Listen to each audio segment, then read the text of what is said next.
كوابد تكالبت عليكم الأمم كما تداعت عليكم الأمم كما تتداعى الأكلة على قصعتها. قالوا أمن قلة يومئذ منا يا رسول الله؟ قال بل أنتم يومئذ كثير ولكنكم غثاء كغثاء السيل. فرمووی زۆری نەماوە ئومەتان وایان لێ دێ هجووم کەنە سەرتان و وەکو چۆن کۆمەڵێک بخۆر دەسەخەنە سەر لە گەنێ خواردن هەرێکە لە عاسی خۆی و بە خۆی ڕابچڕێ. وتیانەی پێغەمبەری خواوە لەبەر ئەوەیە کە ئێمە کەم بووینەتەوە لەو زەمانەیە. فەرمووی نایەوە ڕۆژە زۆرن بەڵام وەکو کەفی دەریان. کەفی دەریا ئەو پوش و پەڵاشە کە دەریا هێناوێتی کە قیمەتێکی نییە و تەیاری ئاوەکە بە کەیفی خۆی بۆ هەموو شوێنێکی ڕائەدا لەکوێ ویستی کەناریەدا لەکوێ ویستی ئەیبا دوورتری خات. بل أنتم يومئذ كثير ولكنكم غثاء كغثاء السيل.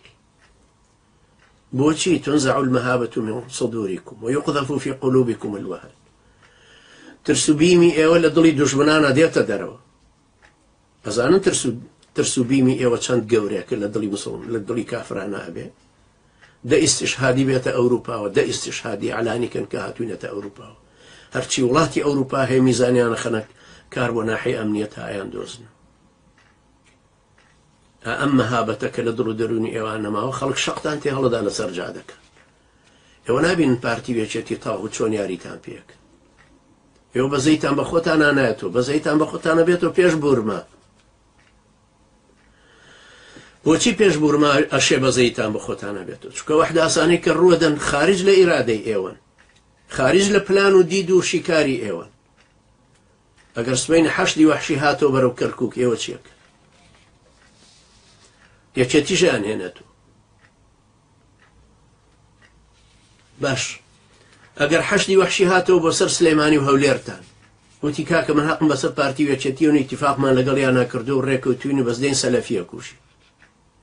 مەدخەلەکان و کاتە چەک هەڵەگرنیاڵێ وەلی ئەمرەکەمان دیفاعمان لێک کە ئیبادە بوون کەوت نەژێر حەملەی وەحشی گەرەکانی حەشدی وەحشی. بۆ خۆتان جێی بەزەیی نین، بۆ ئێوە سونیتان نەبینی چۆن ئاڕیشی ڕاکێشن لە هەردوو لاوە دەریهێنن لە ناو سەیارەکانە. بۆ ئێوە حەشدی وەحشیتان نەبینی چۆن سەری خستۆتە شێرپێی و بە قەمە جۆچکەیە بڕێ بە زیندویی. بۆ ئێوە حەشدی وەحشیتان نەبینی چۆن بە زیندوی ڕانەکێشن بە دوای سەیارەکانە.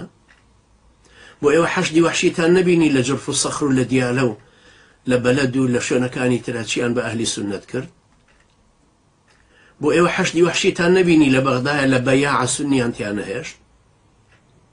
بۆ ئێوە نابینن ئەوە مزوڵمەکە ئێستا بەرامبەرتانە کرێ؟ یا ئەوانە بە برای خۆتان نازانن بەڵام کابرایەکی بورمی بە برای خۆتان نەزانن.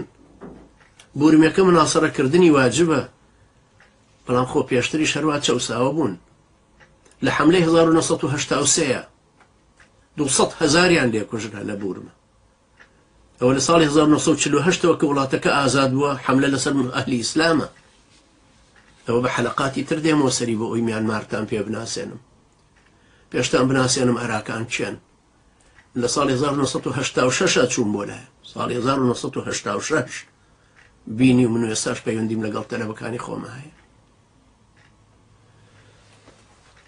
ناسۆری میانمار ناسۆرێکی کۆنە، بەس ناگاتە ناسۆری جنوبی تایلەند فەتانی،